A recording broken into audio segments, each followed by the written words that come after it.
Now, from WYDC TV, this is Big Fox News at 10.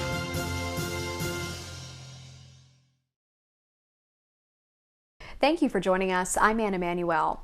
A grand jury indicts a Corning man on 2 counts of murder and 1 count of rape. Brett Hefner has been charged with murder in the first and second degree, rape in the first degree, and burglary in the second degree. Hefner was arrested after the August murder of his neighbor, Kelly Collins, in their Stewart Park apartment complex. Hefner was additionally indicted for 4th-degree grand larceny for stealing Collins' car and petty larceny for remaining in Collins' apartment after the crime and allegedly stealing items. The business owner of a Market Street smoke shop is facing 2 counts of assault charges. Ed Taylor Paganelli was arrested earlier this week. Police responded to a disturbance in a parking lot behind local pizza spot Agnello's. Taylor Paganelli allegedly struck the young woman in the face multiple times. He then took her purse and keys and threw them on the roof of Agnello's, according to authorities. The 23-year-old victim says that her nose was broken in the incident and that she is now suffering from a mild concussion. Taylor Paganelli was arrested by Corning police at his Market Street business and is charged with 2 counts of assault in the 3rd degree and 1 count of larceny.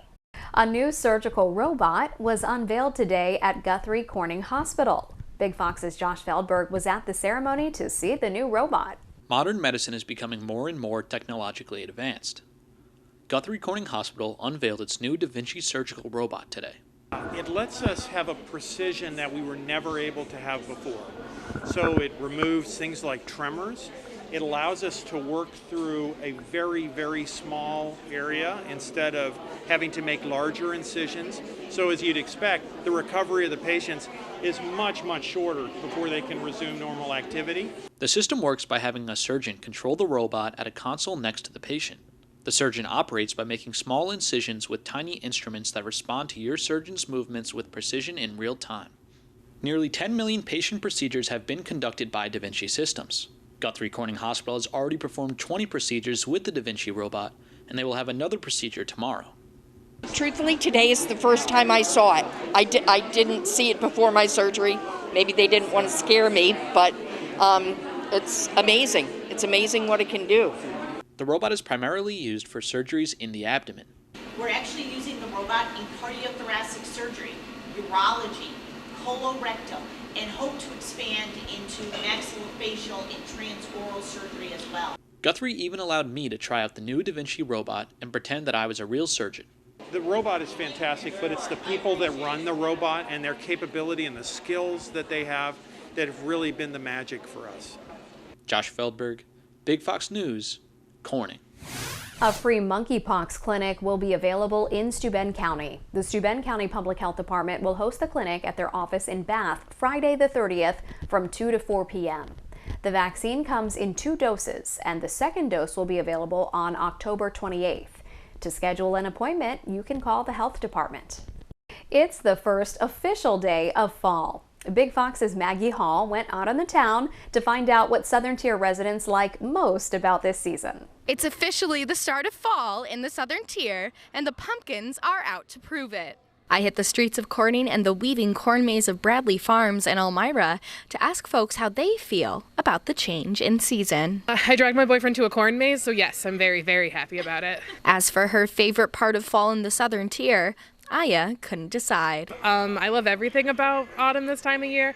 I come here to Bradley Farms. They usually have a Harvest Fest in Corning that I missed this year. I'm kind of bummed about, but like literally anything that's got like autumn colors, and if there's a pumpkin around, I'm in. On the other hand, Lindsay Falsey Perkins knew her answer right away. What is your favorite thing about fall in the Southern Tier? Fall in the Southern, obviously like driving up the lakeside and seeing all of the changing leaves. It's just so pretty. The changing foliage is a big hit in this area. I'm looking forward to the cooler weather, a little bit of a break from the heat, the warm days and the cool nights, and I'm really get excited about the leaf color change in our area. It's really magnificent, really is. Keep an eye on the hills for those changing leaves. With today the official first day of fall, it's coming before you know it. Maggie Hall, Big Fox News, Southern Tier. State Attorney General Letitia James has filed a lawsuit against former President Donald Trump and his family. The lawsuit claims the Trump Organization committed bank, tax, and insurance fraud in New York for years. The suit, over 220 pages in length, details efforts by Trump to inflate his personal net worth to attract favorable loan agreements while also deflating his worth and holdings to gain favorable tax benefits. Mr. Trump and the Trump Organization repeatedly and persistently manipulated the value of assets to induce banks to lend money to the Trump Organization on more favorable terms than would otherwise have been available to the company. In a statement, the former president called the lawsuit, quote, a witch hunt, and criticized the Attorney General's policies. New York City may no longer be open 24/7 if restaurant hours are any indication. Linda Schmidt has the story. Well, this is definitely a sign of the times. Take a look at this sign over my shoulder here. It says open 24/7. Now, normally it would be illuminated, but this business, like many businesses throughout the 5 boroughs that were open 24/7, are no longer open around the clock since the pandemic. New York has always been referred to as the city that never sleeps. Do you think that's still the case? No, it's been euthanized. We can no longer get whatever we want anytime we want. Especially like the pharmacies, they all used to be 24 hours, but now it seems like they're all closing at 10 or midnight. L'Express French Bistro on Park Avenue South had been operating 24/7 since it opened 25 years ago. Now it closes at 11 p.m. Sunday through Thursday and at 2 a.m. Friday and Saturday. The main reason is because we are a little bit concerned about the safety of the employees going back home. Wo Hop Restaurant in Chinatown has the same safety concerns for its employees and now closes at 10 p.m. instead of 4:30 in the morning. Veselka, the well-known Ukrainian restaurant in the East Village, is no longer open around the clock. Management says many workers in the restaurant industry lost their jobs during the pandemic and never came back. It's very difficult for us to even find dedicated, qualified staff. Catherine Wild is with Partnership for New York City. It is a nonprofit that works to improve business. We've seen difficulties in getting employees and customers to come to work 24/7. People are more nervous about security conditions overnight. But she is optimistic the city will turn around. How long that will take depends on who you ask. Linda Schmidt, Fox 5 News. Your complete forecast is next. Plus, some people start to slow down as they get older, but the man we'll introduce you to is not one of them. His impressive feat coming up. Here's your local stock market update from Big Fox.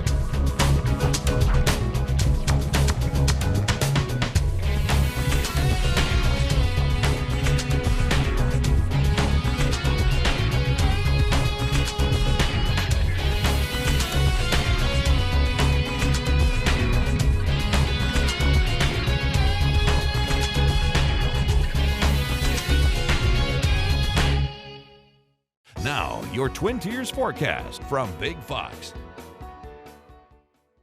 Well, much of the forecast today did stay under some sunshine and warming as we were flirting with that 80-degree marker, but that is the goodbye that we are saying to some of this weather. There may be some slight warm-ups, but definitely not going to be seeing several days where we have 70s and 80s in the mix, as fall-like conditions are looking a little bit more likely over the next week.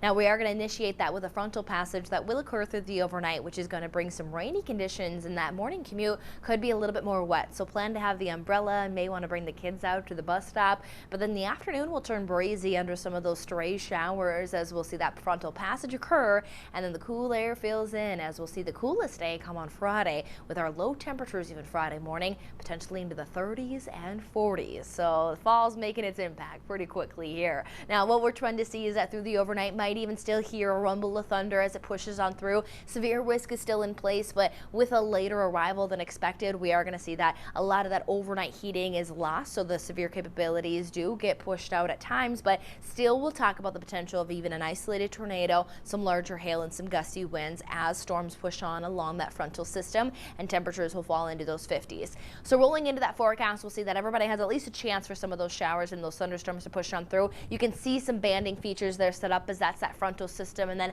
a full push of that frontal system will come on Thursday afternoon, as you can see some lake effect rain showers, rain showers occurring throughout the day. So Thursday is going to stay gloomy. It might even still stay a little shower or two on Friday, but there is going to be some drier conditions on the way for the area.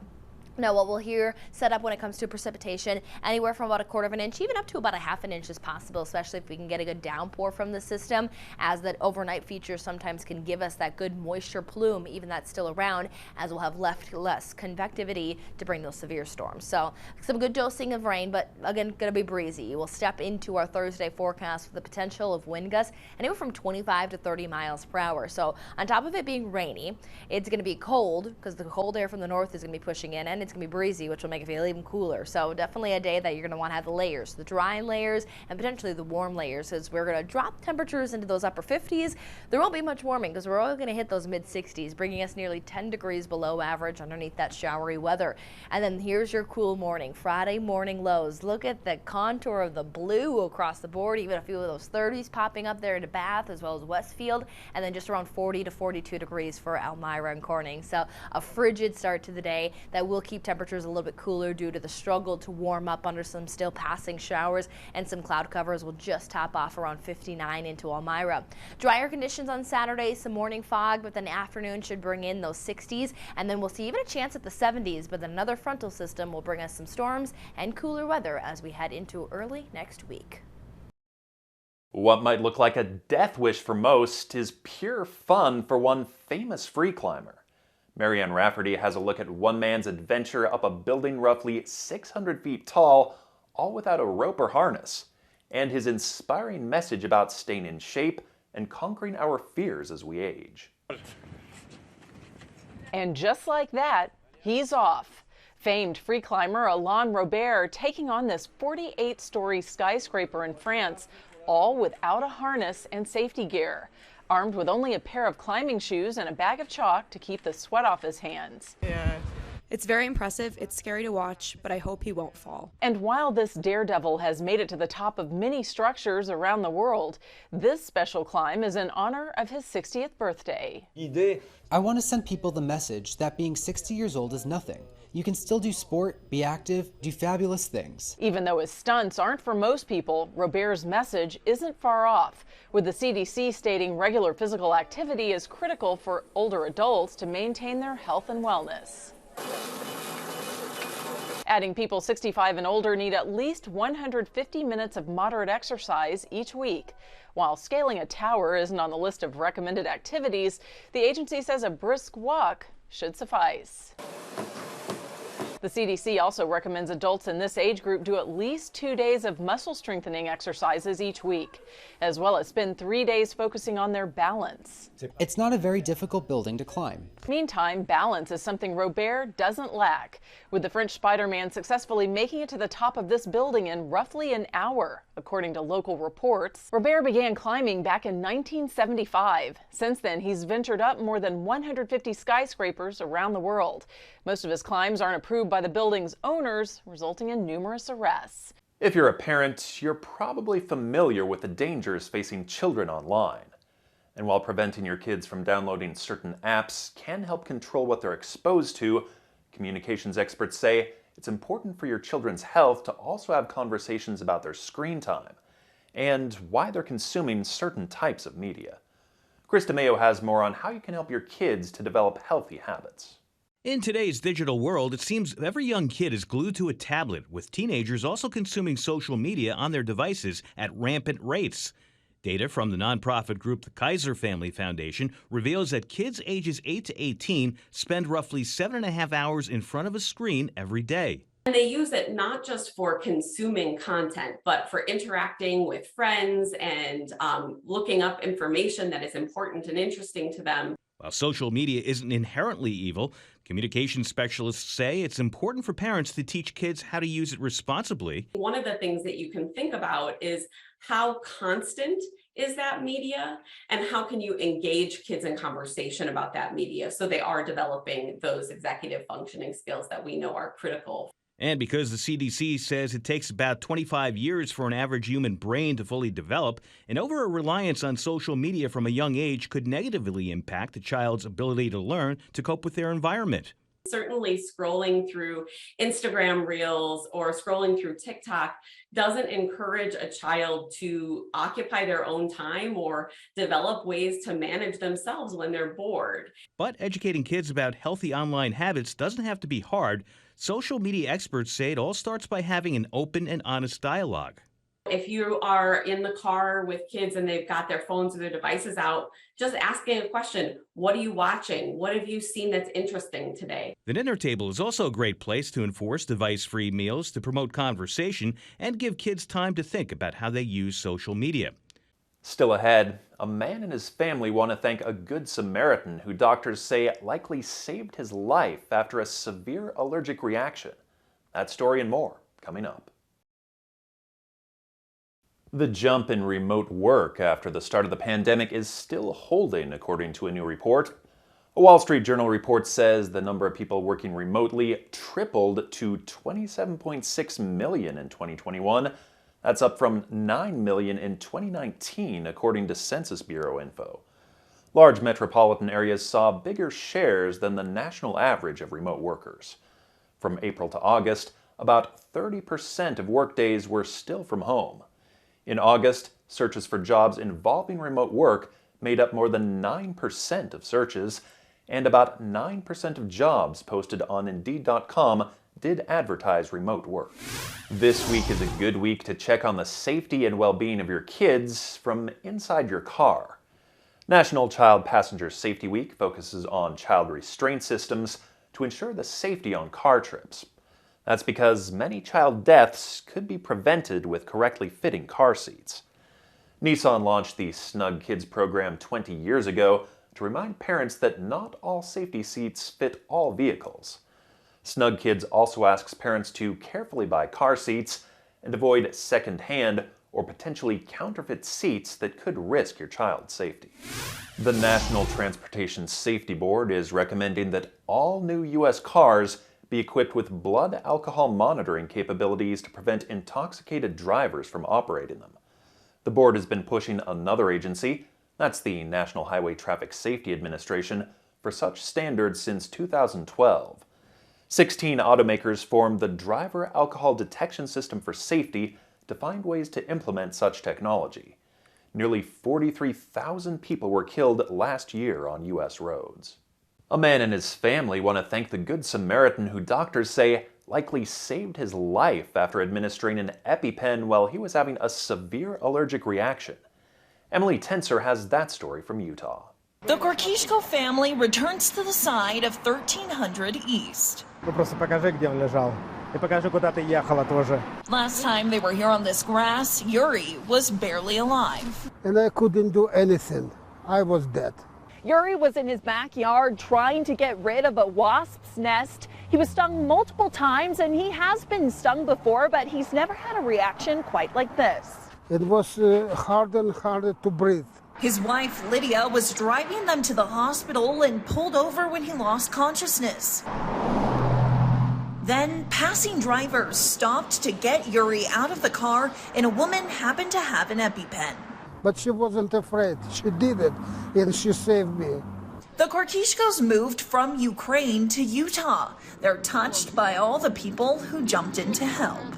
You don't see that every day. You see all the chaos, where we're from, our city is destroyed. But here, people love each other.